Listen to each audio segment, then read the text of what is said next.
इस बार हम लोग मोलरिटी के बारे में बातचीत करेंगे यहाँ पर। पिछली बार हम लोग मोलरिटी से रिलेटेड बातचीत किए थे और उससे रिलेटेड कैलकुलेशन भी सीखे थे हम लोग। अब हम लोग मोलरिटी को देखते हैं। मोलरिटी को समझने के लिए सबसे पहले हम एक सॉल्यूशन का एक एग्जांपल लेते हैं। जैसे हम एक सॉल्यूशन तैयार कर रहे हैं। सॉल्यूशन में हम 1 kg वाटर लिए। हम पानी का वॉल्यूम भी मेजर कर सकते हैं और मास भी मेजर कर सकते हैं। तो हम मास को यहाँ मेजर करके लिए हैं, हम 1 kg वाटर लिए हैं और इस 1 kg पानी में हम शुगर को डिज़ोल्व किए हैं। हम यहाँ पर 2 मोल शुगर लिए हैं। मोल के बारे में हम पहले से जानते हैं। हमको ये पता है कि सॉल्यूट और सॉल्वेंट को कैसे आइडेंटिफाई करते हैं। तो हम यहाँ पहचान गए कि वाटर सॉल्वेंट है और शुगर सॉल्यूट है। मतलब हम यहाँ सॉल्यूट और सॉल्वेंट को पहचान रहे हैं।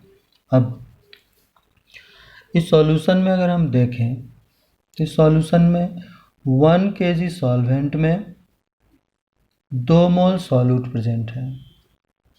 ये सॉल्यूशन हम खुद से प्रिपेयर किए हैं। हम ये कंसीडर किए हैं कि सॉल्यूट का 2 मोल इसमें प्रेजेंट है। हम कुछ भी कंसीडर कर सकते हैं 2 मोल, 3 मोल, 1 मोल, कुछ भी हम कंसीडर कर सकते हैं, मान सकते हैं। हम माने हैं कि हम कंसीडर किए हैं, माने हैं कि एक सॉल्यूशन तैयार किया गया है जिस सॉल्यूशन के 1 kg सॉल्वेंट में 2 मोल सॉल्यूट प्रेजेंट है। तो किसी सॉल्यूशन के 1 kg सॉल्वेंट में सॉल्यूट का जितना नंबर ऑफ मोल प्रेजेंट हो उस नंबर ऑफ मोल को मोलरिटी कहते हैं।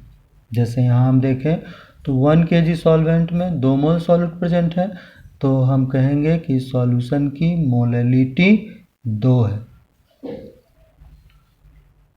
यूनिट की बात करें तो मोलरिटी का यूनिट मोल पर केजी।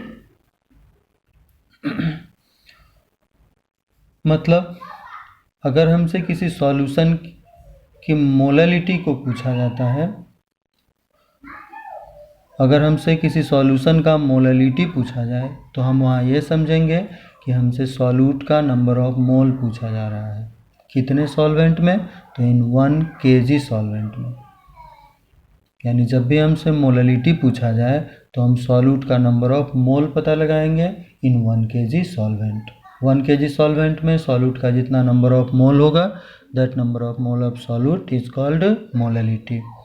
दूसरा एक एग्जांपल हम देखें। एक दूसरा सॉल्यूशन हम तैयार करते हैं। जैसे हम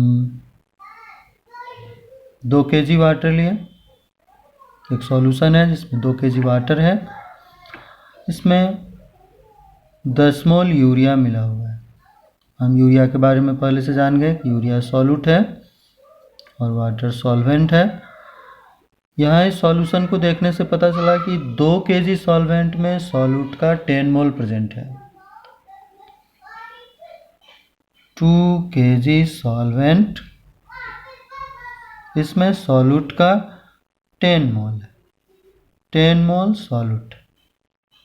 अब हम अगर पता लगाएं 1 kg सॉल्वेंट में कितना सॉल्यूट, तो 2 kg सॉल्वेंट में 10 मोल सॉल्यूट है। इसका मतलब 1 kg में 5 मोल सॉल्यूट है। और मोलरिटी का मतलब 1 kg सॉल्वेंट में सॉल्यूट का जितना नंबर ऑफ मोल हो। तो इस सॉल्यूशन में जो 2 kg सॉल्वेंट से बना हुआ है, 10 मोल सॉल्यूट से बना हुआ है, इस सॉल्यूशन का में अगर हम 1 kg सॉल्वेंट देखते हैं तो उस 1 kg सॉल्वेंट में 5 मोल सॉल्यूट प्रेजेंट है। तो हम कहेंगे कि सॉल्यूशन की मोलरिटी 5 मोल पर kg है।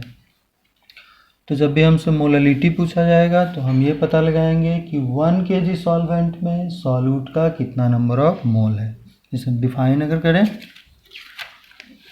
मोलरिटी को अगर हम डिफाइन करना चाहें तो हम इसे ऐसे लिखेंगे, the number of moles of solute,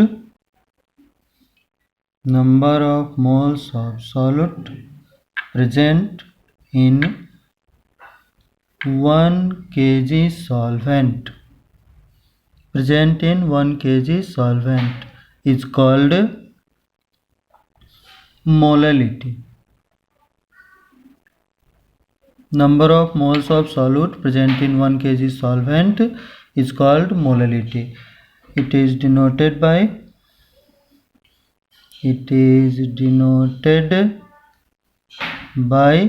small m से डिनोट करते हैं। अब इसका एक छोटा सा फॉर्मूला अगर हम देखें तो m is equal to number of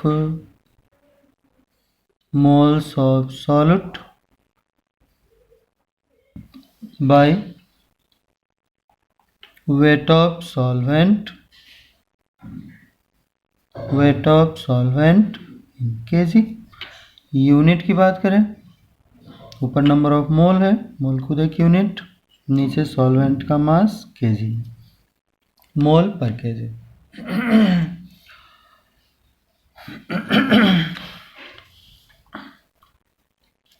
formula हम याद रखेंगे। मोलरिटी से रिलेटेड जो भी सवाल होगा उसमें इस फॉर्मूला का यूज़ किया जाएगा। अब कुछ और छोटा छोटा टर्म्स, जैसे किसी सॉल्यूशन के बारे में अगर लिखा हो कि वो मोलल सॉल्यूशन है, इसका मतलब हम ये समझेंगे कि उस सॉल्यूशन की मोललिटी 1 है। अगर कहा जाए सेमी मोलल सॉल्यूशन तो हम समझेंगे उसकी मोललिटी 1/2 है। कहा जाए डेसीमोलल सॉल्यूशन तब हम समझेंगे कि उस सॉल्यूशन की मोललिटी 1/10 है। सेंटीमोलल सॉल्यूशन समझेंगे कि उस सॉल्यूशन की मोललिटी 1/100 है। तो इस तरीके से हम मोललिटी को डिफाइन कर सकते हैं, हम इसको समझ सकते हैं सॉल्यूशन का एग्जांपल देखकर। हम इसका एक फार्मूला याद रखेंगे, number of moles of solute by weight of solvent in kg, unit mole पर केजी हुआ। और ये कुछ टर्म्स हैं जो इससे रिलेटेड हैं, छोटे छोटे टर्म्स, बहुत ही आसान टर्म्स हैं। अब हम पिछली बार हम लोग मोलरिटी के बारे में पढ़े थे, कैपिटल M के बारे में। Capital M molarity.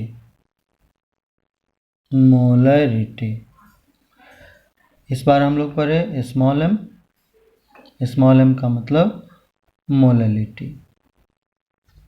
ये दोनों अलग अलग पैरामीटर्स हैं, दोनों का यूज सॉल्यूशन के स्ट्रेंथ को एक्सप्रेस करने के लिए किया जाता है। किसी सॉल्यूशन के स्ट्रेंथ को बताने में हम दोनों का यूज़ करते हैं।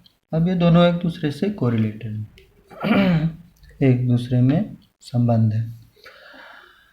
डी एक छोटा सा फॉर्मूला इन दोनों को कोरिलेट करता है, हम देखेंगे बाद में डी क्या है। D is equal to capital M 1/m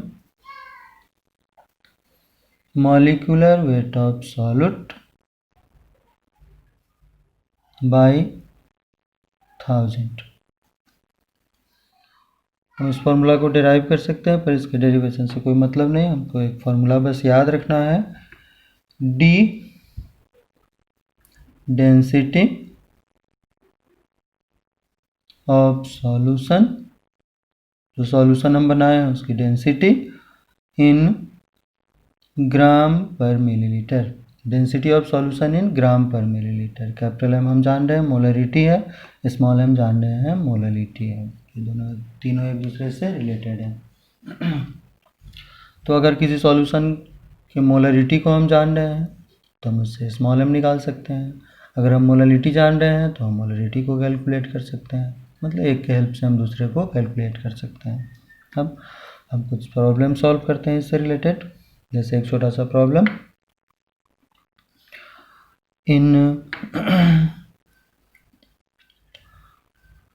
100 gram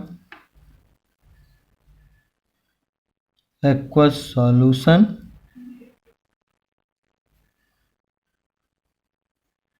30 gram urea is present in 100 gram aqueous solution. 30 gram urea is present. Calculate molality. पिछली बार हम बात किए थे कि सॉल्यूशन का जब भी सवाल हम बनाएंगे तो हम सॉल्वेंट और सॉल्यूट को ज़रूर पहचानेंगे यहाँ पर, और जो गिवन है उसको ज़रूर लिखेंगे। यहाँ दिया हुआ है इन 100 ग्राम एक्वस सॉल्यूशन, मतलब सॉल्यूशन 100 ग्राम है, टोटल सॉल्यूशन 100 ग्राम, 100 ग्राम सॉल्यूशन है। अब हम लिखते हैं सॉल्वेंट। सॉल्यूशन में एक सॉल्वेंट होगा और एक सॉल्यूट होगा। हम लिखें एक्वा सॉल्यूशन है और उस एक्वा सॉल्यूशन में यूरिया प्रेजेंट है। हम यहाँ पहचान सकते हैं एक्वस मतलब पानी, पानी सॉल्वेंट का काम करेगा, और यूरिया। टोटल सॉल्यूशन 100 ग्राम में 30 ग्राम यूरिया है, 30 ग्राम यूरिया। टोटल सॉल्यूशन 100 ग्राम है और उसमें एक कंपोनेंट 30 ग्राम है।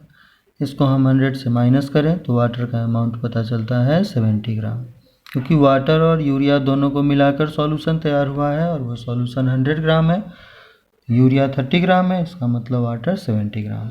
अब हम मोलैलिटी को कैलकुलेट करेंगे। मोलैलिटी के फॉर्मूला को अगर हम देखें तो उसमें सॉल्यूट के मोल की ज़रूरत पड़ती है। तो सबसे पहले हम इसका मोल कैलकुलेट करते हैं। मोल कैलकुलेट करते हैं। मोल इज इक्वल टू हम जानते हैं गिवन मास। जिसका मोल कैलकुलेट करना हो हम उसका मास लिखते हैं bye molecular mass. Given mass by molecular mass. Urea solute है, यूरिया का गिवन मास 30 दिया हुआ है। यूरिया का मॉलिक्यूलर मास, हम यूरिया का फॉर्मूला पहले से जानते हैं NH2CO NH2। हम इसमें मास जोड़ेंगे, सारे एलिमेंट का मास लिखेंगे। नाइट्रोजन का मास 14, हाइड्रोजन का 1 है तो 2 का 2, कार्बन का 12, ऑक्सीजन का 16, फिर नाइट्रोजन का 14, हाइड्रोजन का 2, सबको ऐड करने पर 60 आता है। तो मोल कैलकुलेट किए, मोल आ गया 0.5। अब हम स्मॉल m को कैलकुलेट करेंगे। Molality, molality is equal to number of moles of solute by weight of solvent in kg। Solute का नंबर ऑफ मोल हम पहले कैलकुलेट किए हैं। सॉल्यूट यूरिया, यूरिया का नंबर ऑफ मोल हम कैलकुलेट किए 0.5। Weight of solvent in K. Solvent water है, water का अमाउंट दिया हुआ है 70, लेकिन यह मास ग्राम में दिया हुआ है और इस फॉर्मूला में वेट हमको केजी में लिखना है। तो हम ग्राम को केजी में बदलने के लिए 1000 से डिवाइड किए। अब हम इसको सॉल्व करेंगे। सॉल्व करने के बाद जो आएगा हम उसमें यूनिट लगाएंगे मोल पर केजी। तो एक छोटा सा सवाल मोलैलिटी से related.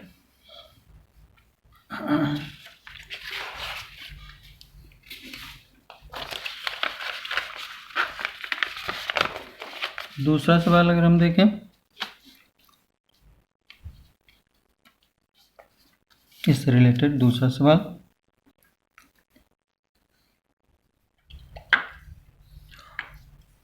In 100 gram water, in 100 gram water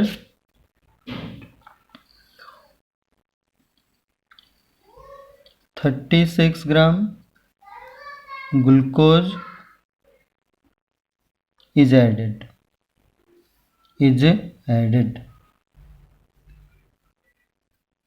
Calculate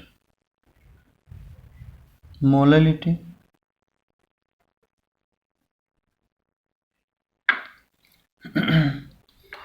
hundred, हम सबसे पहले सॉल्यूशन का जब भी सवाल बनाएंगे तो सॉल्यूट और सॉल्वेंट को आइडेंटिफाई करेंगे। सॉल्वेंट पहले से पता है हमको, यहाँ वाटर है, सॉल्यूट ग्लूकोज। सॉल्वेंट का अमाउंट यहाँ दिया हुआ है 100 ग्राम, यहाँ लिखा हुआ है 100 ग्राम वाटर, यहाँ 100 ग्राम सॉल्यूशन नहीं है, 100 ग्राम वाटर। वाटर सॉल्वेंट है, मतलब सॉल्वेंट का अमाउंट 100 ग्राम हुआ। 36 ग्राम ग्लूकोज है, ग्लूकोज सॉल्यूट हुआ। हम पहले से जानते हैं सॉल्यूट के मोल की ज़रूरत पड़ती है, मोल कैलकुलेट करते हैं। Mole is equal to given mass.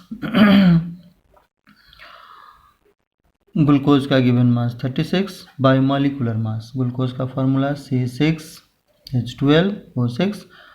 Carbon का मास 12, तो 6 कार्बन, फिर हाइड्रोजन का 1 और ऑक्सीजन का 16। हम सबके मास को कैलकुलेट करेंगे तो 180 आएगा। ग्लूकोज का मोल कैलकुलेट कर लिया। अब molality, molality is equal to हम जानते हैं number of moles of solute, हम अभी निकाले, by weight of solvent 100 in KG. Gram को केजी में बदलने के लिए 1000 से डिवाइड किए। तो इस तरीके से हम मोलैलिटी को कैलकुलेट किए। तीसरा सवाल अगर हम देखें, मोलैलिटी से रिलेटेड और तीसरा सवाल देखें, what amount of sugar is required, what amount of sugar is required to form 0.2 decimolal aqueous solution in 100 gram water.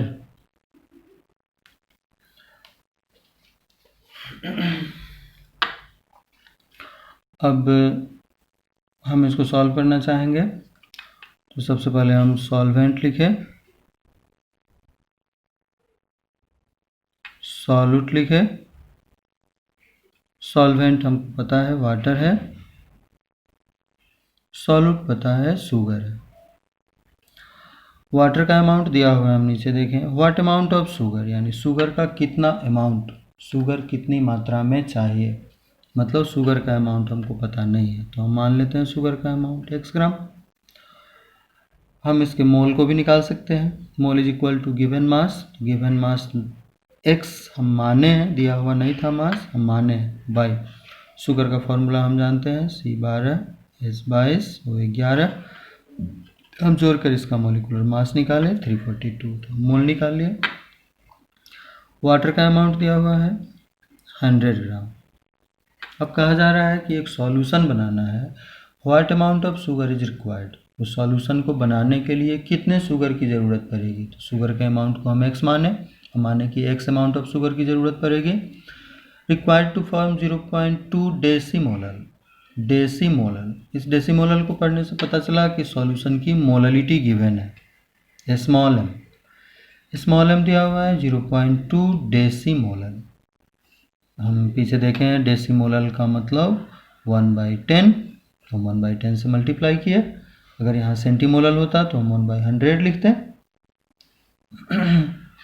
इसका मतलब m 0.02। अब हमारे पास सॉल्वेंट का अमाउंट है, मोलैलिटी है, और इस दोनों के हेल्प से हम सॉल्यूट के अमाउंट को कैलकुलेट कर सकते हैं।